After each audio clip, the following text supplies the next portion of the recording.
Welcome to your Farm and Home Show. My name is Joanna Coles, and today Kristin, Hildabrand, Warren County Extension Agent for Horticulture, and I are going to be making some delicious meals. And today what we have is we have a roast from the butcher, the baker, and the coffee maker. And so we're using local beef. And a lot of times, Kristin, I think when people hear roast, they think of a lesser maybe product, and it's absolutely not. It just comes from a different part of the animal. This particular roast is a bottom round roast, and so you have a top round, a bottom round, and a sirloin roast that all comes from the back end of that animal. And so those muscles are being utilized. Some of them are leaner than others, so you can really choose what fits your family for this particular meal. But any roast will work. But today we're using a bottom round. Awesome.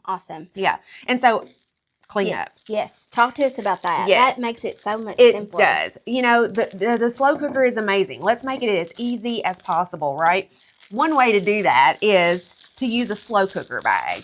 And so you just take your slow cooker bag and put it in your slow cooker, and then you put all the ingredients in. I love it. And then once you're done, you remove the bag and throw it away. So let's make life really easy, right? Definitely a great invention that we have here. Yes. And so, Kristin, we have a 3-pound pot roast that I'm just going to place in this slow cooker. Okay. And then you have all the ingredients that's going to make this dish shine. Yes. So we've got, this is Italian seasoning. So we're just going to kind of sprinkle it right onto the meat here.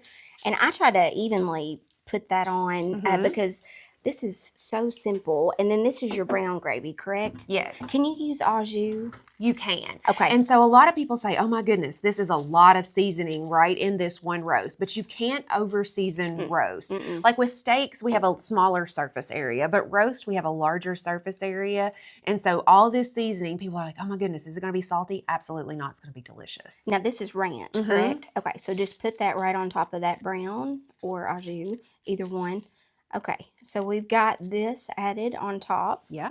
Now, do you go to the pepperoncinis next? Yes. Okay. And this is just going to add a kick. And my son doesn't like spicy foods. And so this is not going to make it hot or spicy. It's going to make it super flavorful. Now, do you just put it around the roast, Joanna, or do you put it on top? So I just kind of sprinkle it on top, just like the seasonings. And a lot of people will ask, do I not need to add liquid to this? So this is going to be some liquid that's going to be added to this pot roast, but absolutely not. This will cook up.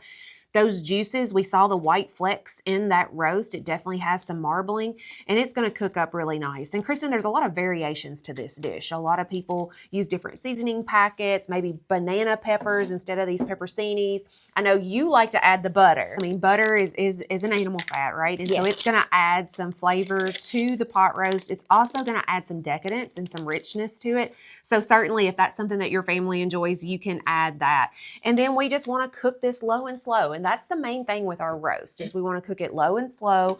You could sear this pot roast and then you'll get a little bit added flavor from searing, but that's just one more step, one more dish to wash. So you can skip it if you want to.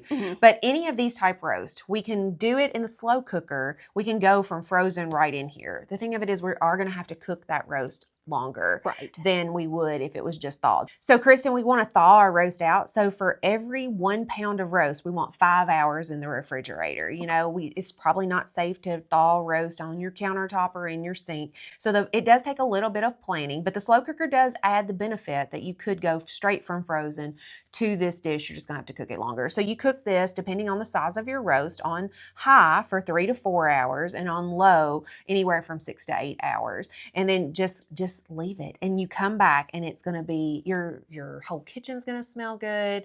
You're gonna have a really protein-packed meal, and you can add some sides and have a complete dinner with this. Oh, I absolutely love that. As soon as you hit the door in the afternoon after a hard day's work, long day's work, it's really easy to have this ready to go, the meat, and then you can just put some sides with it. Real simple. And you're done.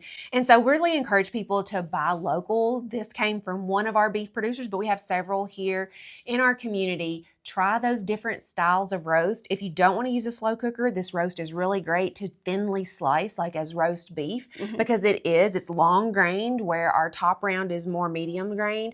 And so it's got those nice grains to slice with this particular roast. So go out, support your local beef producer. You can find the butcher, the baker, and the coffee maker in our local holiday gift guide on our website or on our socials. So we appreciate you visiting with us today on the Farm and Home Show, and we'll see you next time.